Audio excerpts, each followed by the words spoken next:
Hello বন্ধুরা, welcome to my channel টক মিষ্টি ঝাল। তোমরা সবাই কেমন আছো বন্ধুরা? আশা করি ঈশ্বরের কৃপায় ভালো আছো। দেখো, আজকে সকালে দেখি কি মাছ আনলো আমার হাজবেন্ড, তাই তোমাদের সাথে শেয়ার করছি। অনেক মাছ তো এনেছে, আজকে ভালো মাছ পেয়েছে। আমাকে এসে বললো যে তোমার পছন্দ মতো মাছই আজকে আমি পেয়েছি, তাই নিয়ে আসলাম অল্প অল্প করে। তাই তোমাদের দেখাচ্ছি বন্ধুরা। দেখি, এটা লোটে মাছ এনেছে, পরিষ্কার করে এনেছে, ভালো হয়েছে, একদম পরিষ্কার করে নিয়ে এসছে কেটে। শুধু আমি ভালো করে ধুয়ে রান্না করব। তারপরে এনেছে, দেখা যাক কি এনেছে, চিংড়ি মাছ। চিংড়ি মাছটা আমি পরিষ্কার করতে হবে।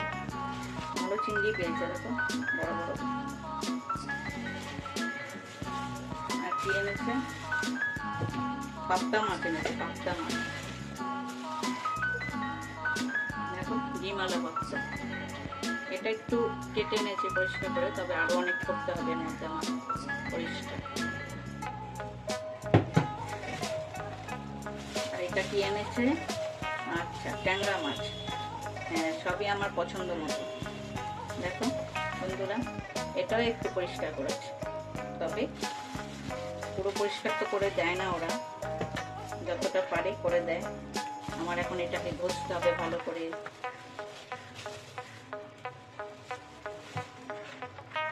ট্যাংরা মাছ, চিংড়ি মাছ, লোটে মাছ, এগুলো সব আমি এর মধ্যে রাখলাম। এখন সব এখন পরিষ্কার করবো আস্তে আস্তে। তারপরে দেখা যাক কি রান্না করি আজকে।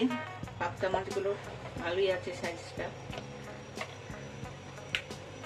অল্প অল্প করে ভালো মাছই পেয়েছি আজকে। এ কদিন তো মাছই ঠিক মতো পেতাম না, তাই আজকে অন্য একটা বাজারে গিয়েছিল। আমাদের এখানে তো অনেক বাজার মাছের, তাই একটু দূরে হলেও এই বাজারটাও ভালো মাছ পাওয়া যায়।